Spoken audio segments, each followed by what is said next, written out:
انا اعطیناک الکوثر فصل لربک وانحر ان شانئک هو الابتر۔ اے نبی ہم نے آپ کو خیر کثیر عطا کیا۔ اس خیر کثیر میں یوں تو یہ کہ حوض کوثر وہ بھی اسی میں شامل ہے، لیکن یہ کہ اس پر آپ کو 25-30 قول مل جائیں گے۔ قرآن سب سے بڑا خیر کثیر، بہت بڑا خیر کثیر۔ حکمت، ومن یؤت الحکمت فقد اوتی خیرا کثیرا، جس کو حکمت اور دانائی دے دی گئی اس کو تو خیر کثیر دے دیا۔ تو ہم نے آپ کو وہ سب کچھ عطا کر دیا ہے اور محتاط کے ساتھ عطا کر دیا ہے، جو انسان کی انسانیت کے لیے، اس کے لیے یوں سمجھیے کہ ترہ امتیاز بن سکتا۔ فصل لربک وانحر، بس اپنے رب کے لیے نماز پڑھا کیجئے اور نحر کیجئے، اونٹ قربان کیا۔ یہ گویا کہ عید الاضحیٰ کا نقشہ آ گیا۔ فصل لربک، پہلے ہم نماز پڑھتے ہیں دوگانا عید الاضحیٰ، اور پھر جا کر ہم قربانی کرتے ہیں۔ وانحر ان شانئک هو الابتر، یقیناً آپ کا دشمن ہی ہے کہ جو دم کٹا ہو جائے گا۔ اس کا پس منظر یہ ہے کہ جب حضور کے ایک صاحبزادے بچپنی میں فوت ہو گئے تو کچھ جو کفار تھے مکے کے، انہوں نے بڑی خوشیاں منائی کہ ایک ہی بیٹا تھا، باقی تو ان کی بیٹیاں ہیں۔ آپ کو معلوم ہے کہ 4 بیٹیاں تھیں حضور کی صلی اللہ علیہ وسلم، لیکن یہ کہ بیٹا جو تھا وہ ایک ہی تھا، وہ اللہ نے اٹھا لیا، تو بڑے خوشیاں منائی گئی کہ یہ تو اب دم کٹا جیسے ہوتا ہے جس کا کوئی پیچھے نام نہ رہ جائے۔ بیٹیوں سے تو نام چلتا نہیں، نام تو چلتا ہے بیٹوں سے، تو اب ان کا تو کوئی تذکرہ ہی نہیں رہے گا۔ کوئی بات نہیں، جب تک یہ ہیں آگے کوئی نام لینے والا نہیں۔ تو فرمایا کہ نہیں، ان کو تو کروڑوں بیٹے اللہ عطا کرے گا، کروڑوں اربوں بیٹے عطا کرے گا۔ ہاں اے نبی، آپ کا دشمن ضرور ہے کہ جس کا نام لیوا کوئی پابندی، اس کے قوانین، قواعد و ضوابط کا پورا لحاظ رکھتے ہوئے یہ ہے فصل لربک، اپنے رب کے لیے نماز پڑھیے، وانحر، اور اونٹ جو ہے نحر کیجئے، اللہ کی راہ میں قربانی کرتے رہیے۔ اس دونوں الفاظ کو جوڑ کر ایک نتیجہ نکالا ہے بعض حضرات نے کہ اس سے مراد خاص طور پر بقرعید کی نماز اور اس کے بعد جو نحر کیا جاتا ہے، آ کر قربانی دی جاتی ہے، تو یہ اس سے مراد ہے۔ لیکن یہ بھی میں سمجھتا ہوں کہ صرف ایک ذوقی سی بات ہے، ورنہ جو پس منظر ہے بالکل ابتدائی زمانے کی یہ صورتیں ہیں۔ اس وقت نہ بقرعید تھی، البتہ یہ چیزیں موجود تھیں، نماز آپ کو دے دی گئی اسی وقت، اور ظاہر بات ہے کہ جب تک آپ مکے میں رہے یقیناً آپ ہر سال حج کرتے رہے۔ کیسے ممکن ہے کہ آپ حج نہ کریں؟ جب اسی کعبے کا طواف کر رہے تھے جس میں 360 بت تھے، وہیں کھڑے ہو کر نماز پڑھتے تھے اور سجدہ کرتے تھے جہاں دائیں بائیں بت رکھے تھے، تو حج کے معاملے میں تو ایسی کوئی شے تھی بھی نہیں۔ مینا میں جانا ہے، عرفات میں جانا ہے، مزدلفہ میں، یا جو بھی ان کا باقی رہ گیا تھا، تو ہر سال آپ حج بھی کرتے ہوں گے، اور یقیناً بہت سے اونٹ آپ قربان بھی کرتے ہوں گے۔ آپ نے حجۃ الوداع میں 100 اونٹ نحر کیے ہیں، جن میں سے 63 اپنے دستے مبارک سے نحر فرمایا ہے، اور بقیہ 37 حضرت علی نے آپ کی طرف سے کیے، 100 اونٹ۔ تو اس سے اندازہ کیجئے کہ جو ابتدائی دور ہے، یہ صورتیں جب نازل ہو رہی، اس وقت تو حضور کی جو ہے مالی حالت بھی بہت اچھی تھی۔ حضرت خدیجہ متمول ترین خاتون عرب کی، وہ آپ کے حوالہ عقل میں تھی، اس اعتبار سے یقیناً اس وقت بھی آپ نحر کرتے ہوں گے۔ اور نحر جیسا کہ میں بیان کر چکا ہوں، اس دور میں غریبوں کو کھانا کھلانا، گوشت کا بانٹ دینا، وہ یہ در حقیقت ان کے ہاں سخاوت کا سب سے بڑا مظہر تھا۔ فصل لربک وانحر، تو اے نبی آپ کو شکرانے میں وہ سارا خیر کثیر جو آپ کو عطا ہوا ہے، اسی لیے دیکھیے وہ نماز تہجد جب آپ پڑھتے تھے اور اتنی طویل رکعتیں پڑھتے تھے کہ آپ کے پاؤں متورم ہو جاتے تھے، تو لوگوں نے کہا حضور آپ اپنے اوپر اتنا تشدد کیوں کر رہے ہیں؟ آپ پہ تو اول تو کوئی گناہ ہے نہیں، کوئی آپ کے مقام کے اعتبار سے اگر کسی شے کو کہا جائے کہ کوئی فروگزاشت ہے تو اللہ تعالیٰ اس کی بھی معافی کا اعلان کر چکا، تو پھر آپ کیوں مشقت جھیلتے ہیں؟ تو جواب آپ کا کیا تھا؟ افلا اکون عبدا شکورا، تو کیا میں اپنے رب کا ایک شکر گزار بندہ نہ بنوں؟ میری یہ نماز شکرانے کی نماز ہے، میں اپنے رب کا شکر ادا کر رہا ہوں، اس نے جو مجھے خیر کثیر عطا فرمایا، اب جس درجے کا وہ خیر کثیر ہے اسی درجے کا شکر مجھے اپنی امکانی حد تک ادا کرنا ہے۔ تو فصل لربک وانحر یہاں شکرانے کے طور پر ہے، انا اعطیناک الکوثر فصل لربک وانحر ان شانئک هو الابتر، یقیناً جو آپ کا دشمن ہے وہی ابتر ہے۔ اس ابتر کے لفظ کی مجھے وضاحت کرنی ہوگی۔ شنا، شین، نون اور حمزہ آتا دشمنی کے لیے، وَلَا يَجْرِمَنَّكُمْ شَنَآنُ قَوْمٍ عَلَىٰ أَلَّا تَعْدِلُوا اعْدِلُوا هُوَ أَقْرَبُ لِلتَّقْوَىٰ، کسی دشمنی کسی قوم کی تمہیں آمادہ نہ کر دے کہ تم عدل سے راستہ جو ہے اپنا بدل لو اور دستکش ہو جاؤ، عدل پر رہو، چاہے تمہارا دشمن ہے اس کے ساتھ انصاف کرو۔ تو یہ شان یہ ہے، اس کے معنی دشمن، ان نشانیہ کا ہو الابتر، یقیناً آپ کا دشمن ہی ابتر ہے۔ ابتر کے معنی کیا ہے؟ با تا را کا مادہ آتا ہے بطر، کسی شے سے کٹ جانا۔ خاص طور پر ایک درخت ہے، اس کی شاخ کٹ گئی، علیحدہ ہو گئی، شاخ مریدہ، ظاہر بات ہے اب اس کے لیے زندگی نہیں ہے۔ جب تک درخت سے جڑی ہوئی تھی اس کے لیے تر و تازگی تھی،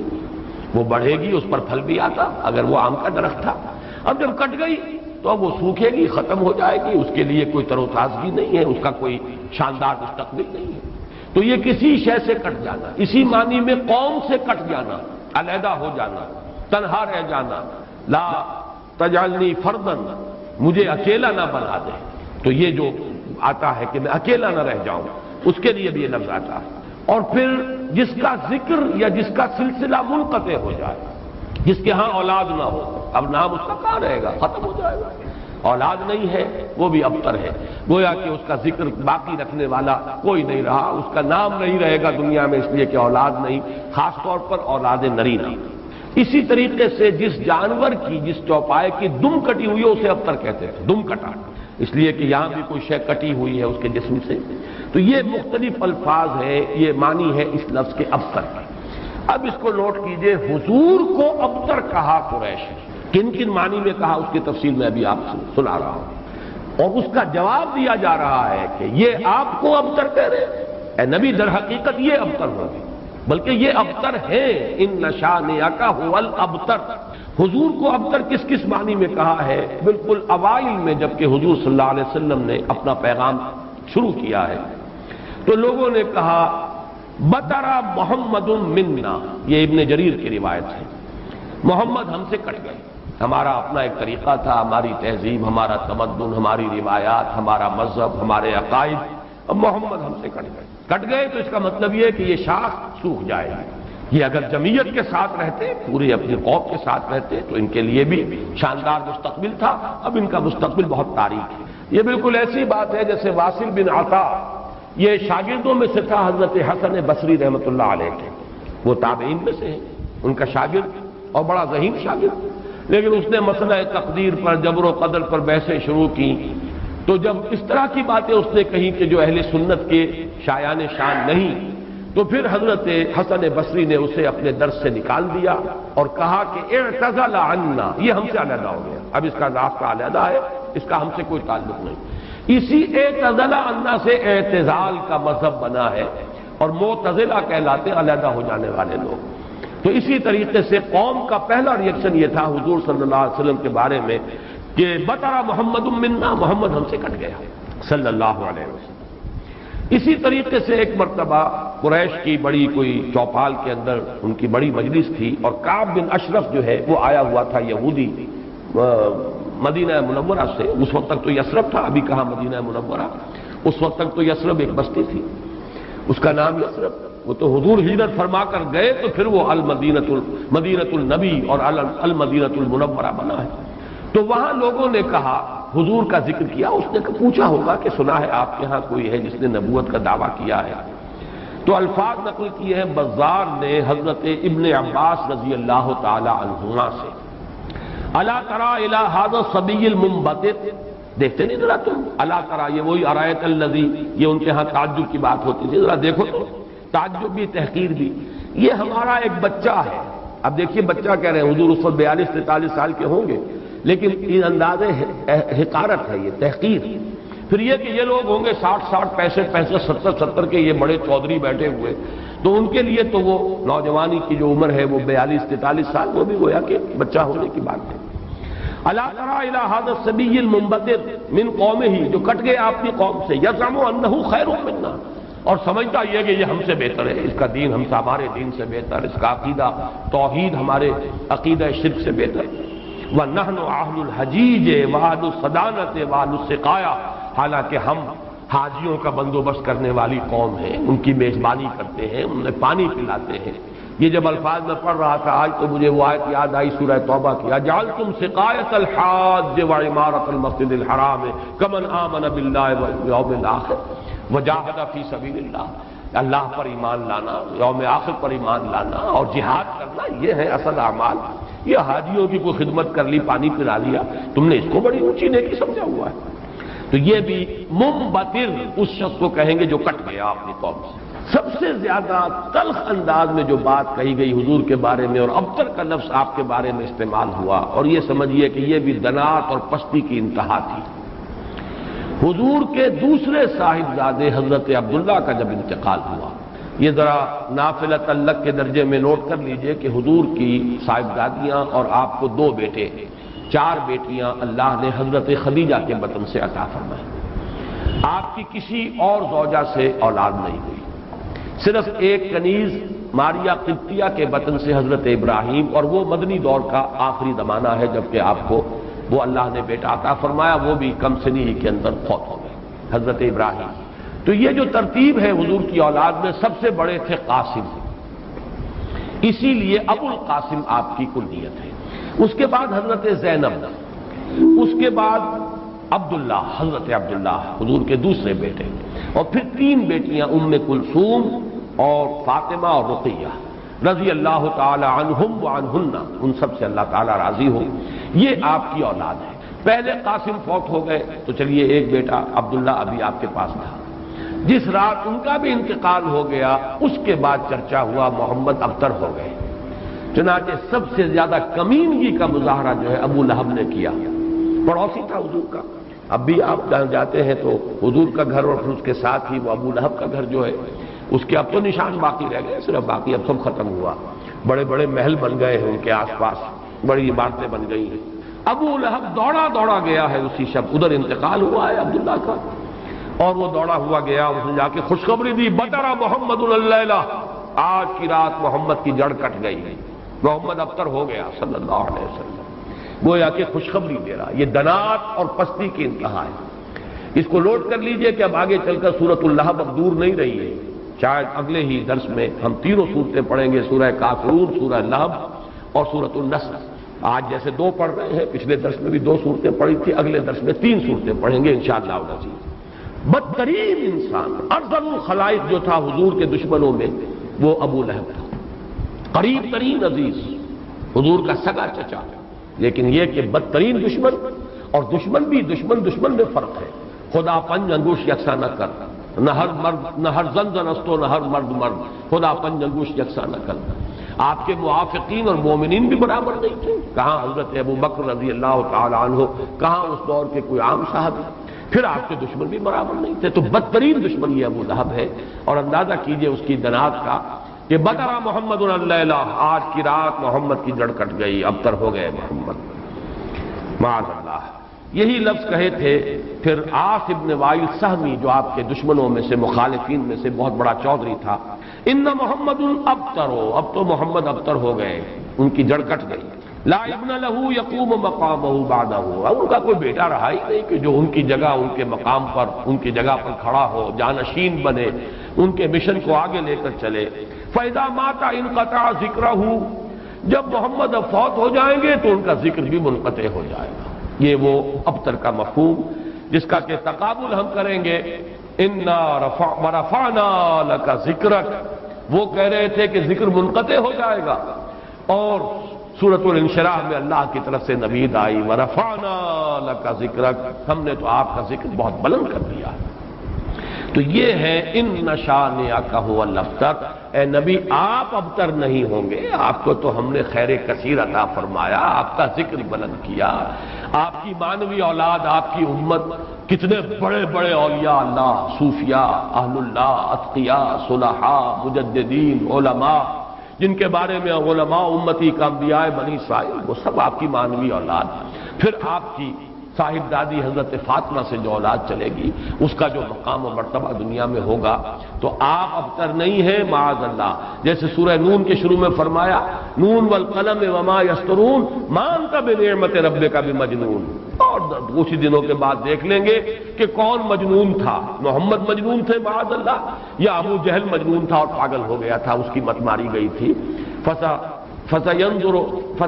وَيَنظُرُونَ بِأَيِّكُمُ الْمَفْتُونُ، یہ میں بھول رہا ہوں آیت، آپ بھی دیکھ لیں گے اور یہ بھی دیکھ لیں گے کہ کون تھا جو کہ بچل گیا تھا اور جس کی مت ماری گئی تھی۔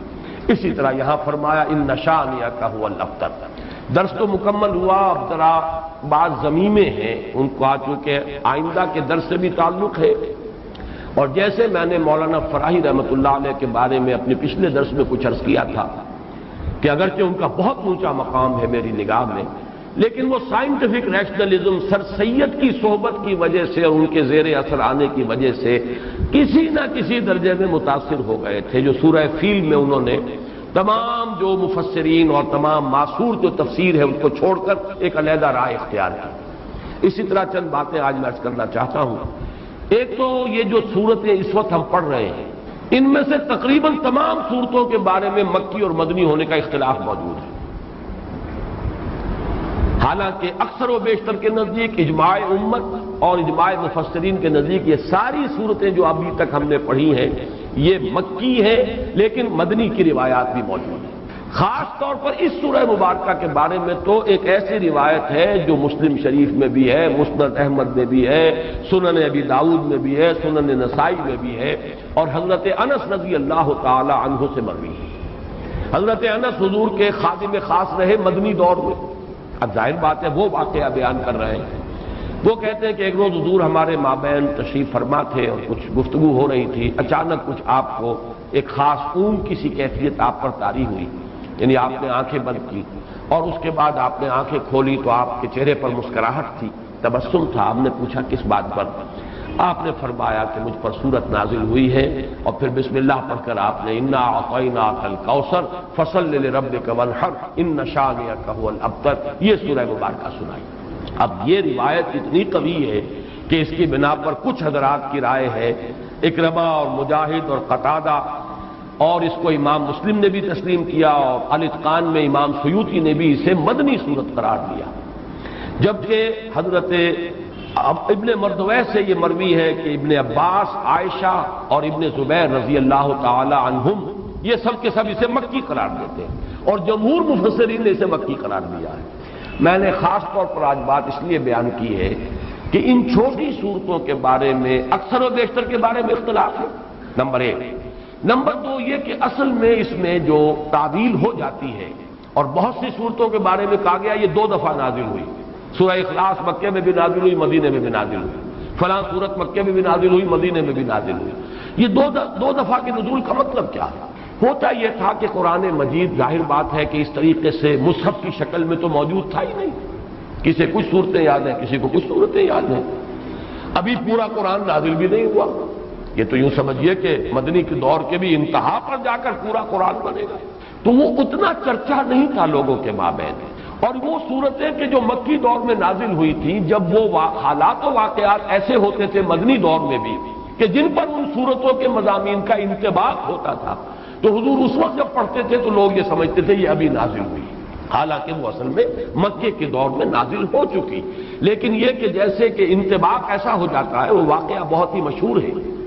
کہ سورہ آل عمران میں وہ آیت موجود ہے وما محمد الا رسول قد خلت من قبلہ الرسل افإن مات أو قتل انقلبتم على أعقابكم۔ لیکن جب حضور کا انتقال ہوا ہے اور حضرت عمر پر ایک جذباتی کیفیت طاری ہوئی اور تلوار کھینچ کر آپ بیٹھ گئے کہ جو کہے گا کہ محمد کا انتقال ہو گیا اس کی گردن اڑا دوں گا، پھر حضرت ابو بکر آئے، سیدھے گئے حجرہ عائشہ میں۔ حضرت عائشہ ان کی اپنی صاحبزادی ہیں، وہاں تو کوئی حجاب نہیں، پردہ نہیں، حضور کا جسد مبارک وہاں تھا اور چادر پڑی ہوئی تھی اوپر، چادر ہٹائی پیشانی پر، پیشانی مبارک پر بوسہ دیا۔ آپ نے وہاں الفاظ بھی کہے کہ اللہ آپ پر 2 موتیں جمع نہیں کہے گا، بس یہ موت تھی جو آ گئی، اب تو حیات ہی حیات اور حیات طیبہ ہے۔ باہر آ کر اب آپ نے خطبہ دیا، من کان یعبد محمدا فإن محمدا قد مات ومن کان یعبد اللہ فإن اللہ حی لا یموت۔ جو کوئی محمد کو پوجتا تھا وہ سن لے کہ محمد کا انتقال ہو گیا، اور جو کوئی پجاری تھا اللہ کا، پوجنے والا اللہ کو، وہ جان لے کہ اللہ تو زندہ ہے جس پر کبھی موت طاری نہیں ہوئی۔ پھر آیت پڑھی وما محمد الا رسول قد خلت من قبلہ الرسل۔ حضرت عمر فرماتے مجھے ایسے محسوس ہوا جیسے یہ آیت اسی وقت نازل ہوئی۔ یہ جو کیفیت ہوتی ہے کہ آیات کا جب مضامین کے اعتبار سے انطباق ہوتا تھا مدنی دور کے مختلف واقعات پر، تو صحابہ یہ سمجھ لیتے تھے بات کہ شاید یہ صورت ابھی نازل ہوئی ہے، حالانکہ وہ صورت مکی دور کی نازل شدہ صورتوں میں سے۔ یہ میں نے خاص طور پر آج یہ ضمیمہ اپنے درس کا اس لیے بیان کر دیا ہے کہ اگلے درس میں ایک بڑی اہم بحث آئے گی سورۃ النصر کے زمانہ نزول کے بارے میں۔ میری رائے چونکہ اس کے بارے میں نے کافی غور و خوض کیا ہے اور جس رائے پر میرا دل ٹھکا ہے وہ عام جو تفاسیر میں رائے ہے اس سے مختلف ہے، اس لیے میں نے یہ پورا مضمون آج تمہیداً بیان کر دیا کہ خود اس سورہ مبارکہ کے بارے میں مسند احمد ابن حنبل، صحیح مسلم اور سنن ابی داؤد اور سنن نسائی کی روایت کے برعکس جمہور مفسرین نے، ان کے نزدیک اس روایت کی روح سے یہ مدنی ہے لیکن جمہور مفسرین نے اس کو مکی قرار دیا، تو گویا کہ اس میں رائے قائم کرنے کا موقع ہے، امکان ہے، اور انسان جو ہے مضمون کی دلالت کے اعتبار سے مضمون کیا ہے صورت کا کوئی نہ کوئی رائے قائم کر سکتا ہے۔ اب دوسری بات میں عرض کر رہا ہوں، آج میں نے تذکرہ کیا تھا اور وہ میں نے جیسے کہ پچھلی مرتبہ عرض کیا تھا، اب یہ مصحف کا درس، قرآن مجید کا درس مسلسل اب ختم ہوا چاہتا ہے۔ میں سمجھتا ہوں کہ 2 نہیں تو میکسیمم 3 نشستوں میں ہم پہنچ جائیں گے اختتام تک مصحف کے۔ تو چند باتیں میں اپنے اس درس میں ریکارڈ کرا رہا ہوں تاکہ کچھ پتہ نہیں دوبارہ پھر یہ کہیں درس جو ہے شروع ہو تو زندگی میں کتنی مہلت ملے، کہاں تک میں پہنچ پاؤں۔ تو چند باتیں جو ہیں وہ افادہ عام کے لیے میں چاہتا ہوں کہ ابھی وہ نوٹ ہو جائیں، رجسٹرڈ ہو جائیں اور وہ ریکارڈ ہو جائیں۔ اور چونکہ میں نے اپنی 4 سورسز قرار دی، علامہ اقبال، ڈاکٹر رفیع الدین ایک سورس ہے لیکن وہ کوئی مفسرین میں سے ہے ہی نہیں، ایک فکر ہے، ان کا سوچ ہے، تعبیر کی ہے انہوں نے۔ علامہ اقبال کو میں اس دور کا سب سے بڑا ترجمان القرآن مانتا ہوں، عظمت قرآن کا جتنا انکشاف اس شخص پر ہوا میرے نزدیک کسی دوسرے شخص پر نہیں ہوا، یہ میرا وہ قول ہے جس کو میں کھلم کھلا کہتا ہوں، بغیر بلا خوف تردید کہتا ہوں، لیکن بہرحال مفسر نہیں، میں نہ عارف، نہ مجدد، نہ محدث، نہ فقیہ۔ اور دوسرا جو ہے وہ شیخین، شیخ الہند، شیخ الاسلام، شیخ الہند مولانا محمود حسن کا ترجمہ اور شیخ الاسلام مولانا شبیر احمد عثمانی کے حواشی، یہ عروۃ الوثقیٰ ہے جس کو میں نے مضبوطی سے تھاما ہے۔ سلف کے ساتھ میرا رشتہ اس حدیث اور اس ترجمے اور تفسیر کے حوالے سے قائم ہے، اسلاف کے ساتھ میں جڑا ہوا ہوں، یہ عروۃ الوثقیٰ اس کی وضاحت میں کر چکا ہوں۔ لیکن استفادہ زیادہ جو میں نے کیا ہے وہ دوسرے 2 شعبے ہیں، مولانا فراہی اور ان کے شاگرد مولانا اصلاحی،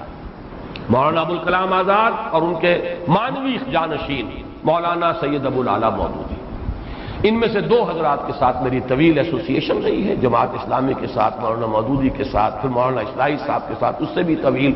اس پہلو سے میں ان دونوں کے مابین جو بھی کوئی ربط اور تعلق ہے یا جہاں جہاں مجھے اختلاف ہوتا ہے میں اس کو خاص طور پر بیان کر دیتا ہوں، وہ کسی قد کی وجہ سے نہیں ہے بلکہ اس لیے کہ چونکہ میں نے ان سے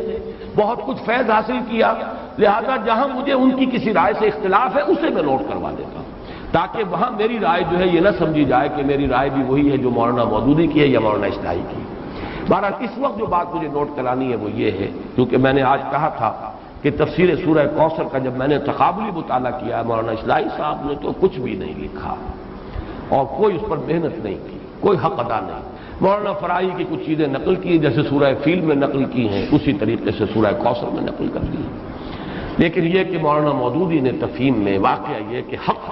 بڑی محنت کی، ساری معلومات جمع کر دی۔ البتہ ان دونوں میں جو ایک فرق و تفاوت ہے اس کے اعتبار سے 2 پوائنٹ نوٹ کر لیں۔ مجھ سے بہت سے لوگ مشورہ مانگتے ہیں کہ آپ کون سی تفسیر ریکمنڈ کرتے ہیں، تو میں ہمیشہ یہ کہا کرتا ہوں کہ مولانا مودودی کی تفہیم اگر صرف آپ پڑھتے ہیں تو حواشی جو ہے شیخ الہند کے اور شیخ الاسلام کا ترجمہ اور حواشی وہ ضرور شامل کر لیجیے۔ تدبر قرآن پڑھتے ہیں تو اس کے ساتھ بھی اس کو ضرور شامل کیجیے۔ اس کی کیا وجہ ہے؟ یہ دونوں تفسیریں چاہے تفہیم القرآن ہو چاہے تدبر قرآن ہو، دین کا جو باطنی پہلو ہے، تصوف کی جو چاشنی ہے، اس سے یہ دونوں تفسیریں بالکل خالی ہیں، قائل ہی نہیں۔ جب قائل نہیں تو ادھر ان کی توجہ نہیں ہوئی، ان حقائق پر نگاہ نہیں گئی۔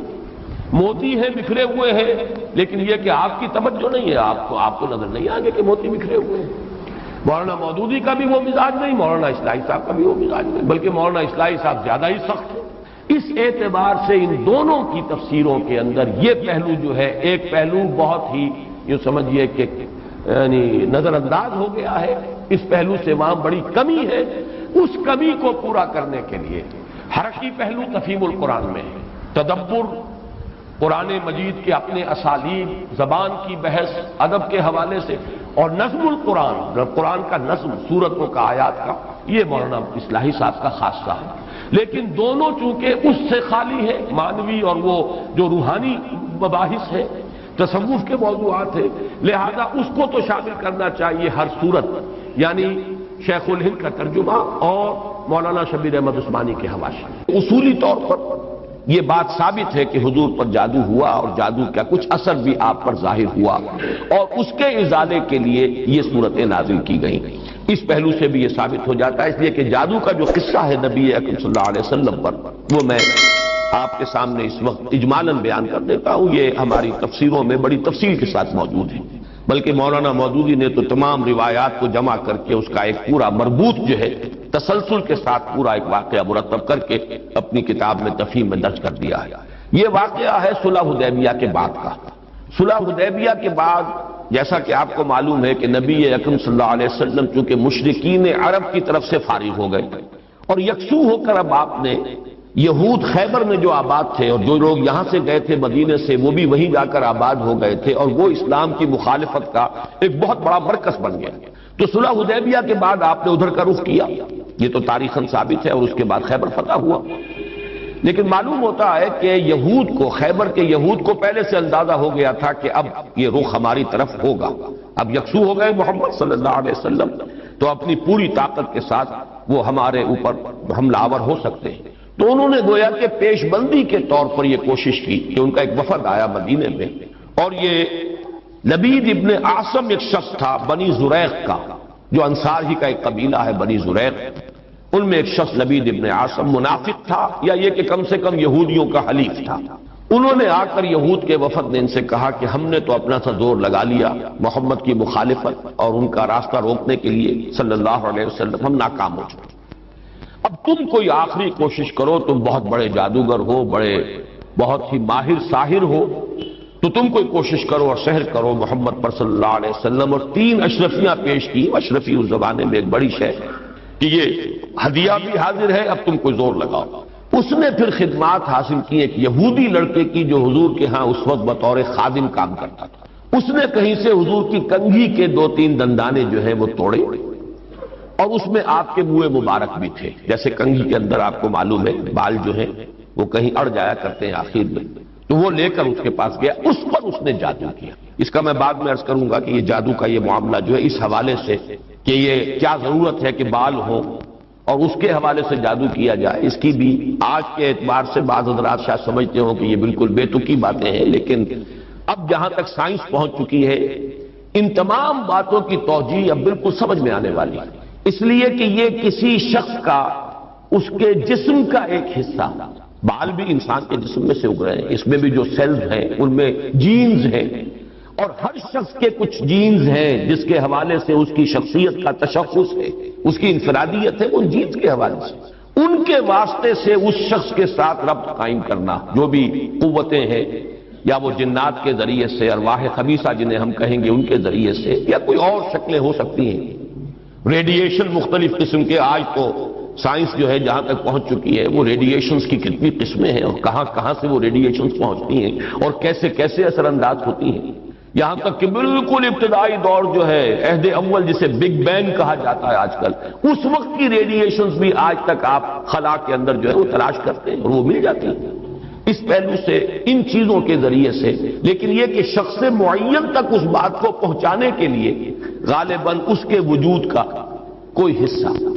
اور ظاہر بات ہے کہ ہر شخص کے بال اس کے وجود کا ایک جز ہے، اسی میں سے وہ برآمد ہوئے۔ بہرحال اس پر وہ جادو کیا گیا، اور وہ کوئی تانت یا کوئی شے تھی جس میں گرہیں لگائی گئیں، 11 گرہیں اس میں تھی، پتلا سا بنایا گیا، اور پتلے میں پھر وہ سوئیاں چبوئی گئیں، اور پھر ایک کنویں میں زروان یا زو اروان یا زی اروان اس کنویں کا نام تھا، وہاں جا کر کسی پتھر کے نیچے، اس کے تہ میں پتھر کے نیچے وہ دبا دیا گیا، اس کے اثرات حضور پر ظاہر ہوئے۔ یہ ہے وہ کہ واقعہ، اور اس کے بعد اس میں فرق تفصیل سے کہ کتنا عرصہ ہوا، کیا کیا اثرات ظاہر ہوئے۔ ایک بات جو ہے تیقن کے ساتھ ثابت ہے کہ حضور کی کچھ کیفیت ایسی ہو گئی تھی جیسے جسم کچھ جکڑا سا گیا ہو، بند سا گیا ہو، ایک نشاط کی کیفیت ہوتی ہے، طبیعت کھلی ہوئی، اور ایک جیسے کہ طبیعت کے اندر کچھ بندش سی ہے۔ اور کچھ ایسی کیفیت کہ کوئی کام آپ نے نہیں کیا ہوتا تھا لیکن آپ نے سمجھ لیا کہ میں یہ کام کر چکا ہوں. اس طرح کا کچھ نسیان کی کیفیت بھی آپ پر کچھ عرصے کے لیے طاری رہی. اس حیثیت میں اس حالت میں آپ نے کسی سے تذکرہ تو نہیں کیا اور نہ ہی اس کا کوئی چرچا ہوا، لیکن آپ جیسے کوئی اندر ہی اندر سے گھلتے سے جا رہے تھے اس جادو کے زیر اثر. اس کے بعد ایک رات ایسا ہوا، اب یہ حضور نے خواب میں دیکھا، یا جسے ما بین النوم والیقظہ کہا جائے گا، خواب اور بیداری کی درمیانی کیفیت، نیند اور بیداری کے درمیان کا معاملہ. اس میں آپ نے یہ دیکھا کہ دو انسان آئے، دو فرشتے انسانی شکل میں، ایک آپ کے سرانے بیٹھ گیا، ایک پائیں پہ بیٹھ گیا، اور ان کا مکالمہ ہوا. اس مکالمے کے ذریعے سے گویا کہ اللہ تعالیٰ نے حضور پر یہ ساری حقیقت بیان کر دی. انہیں کیا ہوا ہے، یہ بیمار ہیں، بیماری کیا ہے، ان پر جادو کیا گیا ہے، جادو کس نے کیا ہے، نبی عاصم نے کیا، کس شے میں کیا ہے، وہ ساری تفصیل، کہاں ہے وہ، وہاں دبا ہوا ہے. یہ حضور صلی اللہ علیہ وسلم کو جب یہ چیز بتا دی گئی تو اگلے دن پھر آپ نے صبح حضرت عائشہ سے بھی بتایا کہ یہ واقعہ اس طرح مجھے ہوا اور میری جو تکلیف تھی اس کا مجھے اللہ تعالیٰ کی طرف سے علاج بتا دیا گیا. پھر آپ حضرت علی رضی اللہ تعالیٰ عنہ کو اور غالباً حضرت طلحہ کو، ان کو آپ نے بھیجا، کچھ اور لوگ بھی ساتھ ہو گئے، بنو زریق کے بھی کچھ لوگ ساتھ ہوئے، اور جا کر اس کنویں میں سے پھر وہ چھے نکال لی گئی. حضور صلی اللہ علیہ وسلم بھی وہیں پر پہنچ گئے. پھر یہی 11 آیات، 11 گرہیں تھی جو اس میں لگی ہوئی تھی، اور آپ نے ہر گرہ پر ایک ایک آیت پڑھ کر ایک گرہ کو کھولا ہے، اور آپ کی طبیعت ایسے ہو گئی جیسے کہ وہ جو بندش تھی ہو گئی تھی، جیسے کچھ جکڑ بند ہو اور اس کے بعد ایک دم جو ہے کھل جائے، کیفیت جو ہے اس سے نجات مل جائے، نشاط کی طبیعت کیفیت پیدا ہو جائے. یہ واقعہ ہے کہ جو حضرت عائشہ رضی اللہ تعالی عنہا سے، حضرت زید ابن ارقم سے رضی اللہ تعالی عنہ، حضرت عبداللہ ابن عباس سے رضی اللہ تعالی عنہما، اجمال کے ساتھ، اختصار کے ساتھ تو صحیح بخاری، صحیح مسلم اور مسند احمد اور تمام کتابیں جو ہیں ان کے اندر یہ واقعہ موجود ہے. البتہ یہ کہ صحیحین میں جو روایت ہے وہ بہت اجمالی ہے، جبکہ یہ تفاصیل جو ہیں زیادہ، اور جنہیں زیادہ ان تفاصیل کی سے شوق ہو اور کوئی دلچسپی ہو تو وہ مولانا مودودی صاحب کی تفہیم میں دیکھ لیں. اس میں یہ کہ زیادہ تفاصیل ہے، لیکن یہ تفاصیل صحیح ہے ان کی روایت میں نہیں. اس میں اصولاً بات ثابت ہے کہ حضور پر سحر ہوا اور سحر کے یہ اثرات ہوئے، اور اس کے بعد اس طریقے سے وہ سحر جو ہے اس کے اثرات ظاہر کیے گئے. ایک تواتر کے ساتھ جو ہمیں روایت ملتی ہے کہ یہ حضور صلی اللہ علیہ وسلم پر جب سحر ہوا ہے اس وقت یہ صورتیں نازل ہوئی، اور حضرت جبرائیل علیہ السلام نے یہ تلقین فرمائی کہ ان آیات کے ذریعے سے آپ اس سحر کے اثر کو زائل کریں، چونکہ ان میں ایک آیت موجود بھی ہے وَمِن شَرِّ النَّفَّاثَاتِ فِي الْعُقَدِ، تو اس کے حوالے سے اس میں ایک ربط بھی قائم ہوتا ہے. وَمِن شَرِّ النَّفَّاثَاتِ فِي الْعُقَدِ، اور پھونک مارنے والیوں کی شر سے کہ جو گرہوں پر، عقدوں پر پھونک مارتی ہیں. یہ ہے وہ جادو اور ٹونے کا معاملہ، جادو، ٹونا، ٹوٹکا. اس میں نفاسات کیوں آیا؟ جادوگر تو مرد بھی ہوتے ہیں، عورتیں بھی ہوتی ہیں. اس کے بارے میں مختلف تعبیرات کی گئی ہیں، کیونکہ ان کے نفوس کی یہ شرارت ہے، لہذا نفس کی طرف نسبت دیتے ہوئے اسے مؤنث بنایا گیا، یا چونکہ ان کی جماعتیں ہیں، ان کے گروہ ہیں، لہذا ایک جماعت کے لیے لفظ مؤنث کہا جاتا ہے عربی زبان میں، تو شاید اس کے اعتبار سے نفاسات کہا گیا. ایک رائے یہ بھی ہے کہ عاصم ابن لبید کی بہنیں اور بیٹیاں خاص طور پر ماہر تھیں، اور جو جادو اس نے کیا حضور صلی اللہ علیہ وسلم پر اس میں وہ بھی شامل تھی، اس لیے شاید یہ نفاسات کا لفظ آیا ہے. بہرحال اس پر ہمارے تمام مفسرین کا اجماع ہے کہ اس سے مراد ہے جادو کے لیے، ٹونے کے لیے، ٹوٹکے کے لیے کچھ پھونک پھونک کر گرہوں پر پھونکے مارنا اور گرہ لگانا. عقد یہ جمع ہے عقدے کی، عقدہ کہتے ہیں گرہ، تو عقدہ جمع اس کی عقد. گرہوں پر پھونکے مارنے والیوں کے شر سے رب الفلق کی پناہ میں میں آتا ہوں. جادو برحق ہے، کلمات کی تاثیر ثابت ہے. ہر کلمہ خیر ہو، کلمہ شر ہو، اس کی کوئی تاثیر ہے، اس کے کوئی نتائج ہے، اور اس کے نتائج نکلتے ہیں. جیسے کہ جسمانی کسی کو زخم لگایا جائے، جیسے حضور صلی اللہ علیہ وسلم کو بھی زخم لگا ہے غزوہ احد میں، خون کا فوارہ چھوٹا، زیادہ خون بہ گیا تو غشی بھی طاری ہوئی، سب کچھ ہوا، دندان مبارک شہید ہوئے. جیسے جسم اطہر پر یہ اثرات جو ہیں خارجی حملوں اور خارجی جو زخم لگے ہیں ان کے ظاہر ہوئے، اسی طرح یہ مانوی قسم کا جو حملہ تھا اس کا بھی نبی اکرم صلی اللہ علیہ وسلم پر اثر ہوا ہے. یہ صحیحین کی روایات سے ثابت ہے، اور میں یہ سمجھتا ہوں کہ اس سے انکار کرنا در حقیقت یہ اس دور کے بڑے فتنوں میں سے ایک فتنہ ہے۔ جو چیز اس طریقے سے ثابت ہو جائے اور اس میں کہ عقلی اعتبار سے خود قرآن سے ثابت ہے، اس لیے کہ حضرت موسیٰ علیہ السلام پر بھی جادوگروں کے جادو کا اثر ہوا، قرآن میں ثابت۔ جب مقابلہ ہوا ہے اور حضرت موسیٰ علیہ السلام کا معجزہ بھی یہی تھا نا کہ عصا ڈالتے تھے زمین میں وہ اژدہا بن جاتا تھا، حیۃ تسعی، سانپ ہے ہلنے والا چل رہا ہے، اور وہی کچھ انہوں نے کر کے دکھائی دیا عارضی طور پر۔ جادوگر آئے، انہوں نے اپنی چھڑیاں اور اپنی رسیاں پھینکی اور وہ بھی نظر آئے، سب کو نظر آئی کہ جیسے سانپ ہے چل رہے، جیسے سب کو نظر آئی حضرت موسیٰ کو بھی نظر آئی۔ جیسے نظر بندی آپ کہتے ہیں، نظر بندی سب کی ہوئی تو حضرت موسیٰ کی بھی ہو گئی۔ عصمت انبیاء سے یہ کوئی شے بعید نہیں ہے، معلوم ہوا کہ قرآن سے ثبوت مل رہا ہے۔ اور جیسے حضرت موسیٰ علیہ السلام کے بارے میں تو یہاں تک ہے فَأَوْجَسَ فِي نَفْسِهِ خِیفَةً موسیٰ، ایک خوف پیدا ہوا اندر، اور خوف جو ہے بالکل سمجھ میں آتا ہے، معقول بات ہے، منطقی بات ہے کہ فوراً یہ اثر ہوا ہوگا کہ یہ تو وہی کچھ انہوں نے کر کے دکھا دیا جو اللہ تعالیٰ نے مجھے عطا فرمایا تھا معجزہ۔ دیکھنے والوں کو تو وہی کچھ نظر آ گیا، فرق کیا ہوا؟ ڈگری کا فرق نہیں جائے گا شاید، لیکن یہ کہ جب اللہ تعالیٰ نے فرمایا ہے موسیٰ لا تخف انک انت الاعلی، گھبراؤ نہیں، تم ہی جیتو گے، تم ہی سربلند رہو گے، گھبراؤ نہیں، خوف محسوس نہ کرو، ذرا جو تمہارے ہاتھ میں اسے ڈالو تو صحیح، القِ ما فی یدک القِ عصاک، پھینکو۔ اور اب اس اژدہا نے جو حضرت موسیٰ کے عصا سے بنا ہڑپ کر لیا ان تمام سانپوں کو جو نظر آ رہے تھے، تو معلوم ہوا کہ یہ جادو تھا، اور یہ جادو نہیں کوئی اور شے ہے۔ اور یہ بھی میں نے بارہا عرض کیا ہے کہ یہ بات، یہ حقیقت بھی منکشف انہی پر ہوئی جو جادوگر تھے۔ دوسرے والوں کو تو دیکھنے کو یہی پتا چلا ہوگا یہ بڑا جادوگر، یہ چھوٹے جادوگر، اور کیا، بڑا جادوگر غالب آ گیا، چھوٹے جادوگر جو ہے نا ہار گئے۔ بڑے جادوگر کا نے جو جادو پیدا کیا اس نے ہڑپ کر لیا چھوٹے جادوگروں کے جادو کو، تو زیادہ سے زیادہ ان کے ذہن میں تو یہی بات آئے گی، لیکن جادوگر جانتے تھے یہ شے کچھ اور ہے، یہ جادو نہیں ہے، اس لیے کہ ہر ماہر فن اپنے فن کی لیمیٹیشنز کو جانتا ہے۔ تو حضور صلی اللہ علیہ وسلم پر بھی یہ ہوا ہے، باقی مختلف لوگوں نے مختلف طریقے سے اس کی نفی کی ہے، مذاق اڑایا ہے، اس پر یہ کہہ دیا کہ اس سے تو پھر نبی کی عصمت جو ہے وہ ختم ہو گئی۔ لوگ جو کہتے تھے کہ یہ جادوگر ہیں، گویا کہ ان روایات اور ان احادیث کو ہم قبول کر لیں تو جادو کا اثر ہو جانا ثابت ہو گیا، حالانکہ اس میں بھی بڑا فرق ہے۔ وہ کہتے تھے جادوگر کس معنی میں کہ یہ خود جادو کر رہا ہے، یہاں یہ کہ جادو کا اثر آپ پر ہوا ہے، اور وہ بھی اثر اس درجے میں نہیں ہوا کہ جس سے آپ کی عصمت مجروح ہو جائے اور غیر معتبر ہو جائے، اس لیے کہ اس کا کسی اور کو تو پتہ ہی نہیں چلا، گھر والوں کو بھی اندازہ نہیں ہوا، صرف حضور نے اس کیفیت کو محسوس کیا ہے، اور وہ بھی صرف دنیاوی معاملات میں۔ کسی نماز کے بارے میں یہ نہیں آیا کہ حضور نے نہ پڑھی ہو اور آپ کو یہ گمان ہو گیا ہو کہ میں پڑھ چکا ہوں، نہیں، البتہ یہ کہ تعلق زن و شوق، میں اپنی فلاں اہلیہ کے ہاں ہو آیا ہوں لیکن آپ نہیں گئے، اس طرح کا کچھ معاملہ، انسانی معاملات، خالص بشری تقاضوں کے ضمن میں، بشری معاملات کے ضمن میں تو یہ اثر ہوا ہے کہ آپ نے کوئی کام نہیں کیا لیکن خیال یہ کیا کہ کر لیا۔ باقی یہ کہ جو کار نبوت ہے یہ ہے محفوظیت، اللہ تعالیٰ نے اس جادو کے اثر سے بھی جو آپ کا فرض منصبی ہے، آپ کے نبوت و رسالت کے جو پہلو ہیں ان کو محفوظ رکھا ہے، اس زمانے میں بھی، اس دور میں بھی جبکہ آپ پر یہ جادو کا اثر تھا۔ بہرحال جادو برحق ہے، البتہ جادو کرنا کفر ہے، زہر میں تاثیر ہے، کسی کو زہر کھلانا یہ بہرحال جرم ہے، یہ قتل عمد ہے، زہر سے مارنا اس کی تو سزا ہو جائے گی۔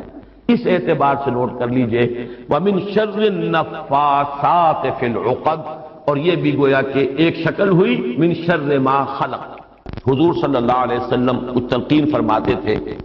اور خود آپ کا بھی ایک معمول تھا، اور یہ روایت بھی ثابت ہے بخاری سے اور مسلم سے کہ رات کے وقت آپ کا یہ معمول تھا کہ یہ دونوں صورتیں آپ پڑھتے تھے، اپنے ہاتھوں پر پھونکتے تھے، اور پھر اپنا ہاتھ، اپنا دست مبارک اپنے پورے جسم پر جہاں جہاں تک بھی ہاتھ پہنچ سکتے تھے آپ پھیر لیتے تھے۔ یہ رات کو سوتے ہوئے آپ کا معمول تھا، یہاں تک کہ مرض وفات میں جب آپ پر نقاہت بہت زیادہ طاری ہو گئی تو ایسا بھی ہوتا رہا ہے کہ حضور صلی اللہ علیہ وسلم کے ہاتھ حضرت عائشہ نے اٹھائے، حضور نے اس پر پڑھا، پھونکا، اور پھر حضرت عائشہ نے حضور کے ہاتھ جو ہیں آپ کے جسم کے اوپر پھیر دیے، بلکہ ایسا بھی ہوا کہ خود حضرت عائشہ رضی اللہ تعالی عنہا نے اپنے ہاتھوں سے یہی عمل جو ہے جاری رکھا ہے۔ تو یہ بھی اصل میں نبی اکرم صلی اللہ علیہ وسلم کا جو ایک خاص تعلق ان دو صورتوں کے ساتھ ہے اس لیے کہ روایات سے یہ معلوم ہوتا ہے کہ ان کے نزول سے پہلے قرآن مجید میں بھی مختلف جگہوں پر جو ہے وہ استعاذے کا حکم موجود ہے، تو حضور سے بھی بہت سی دعائیں منقول ہیں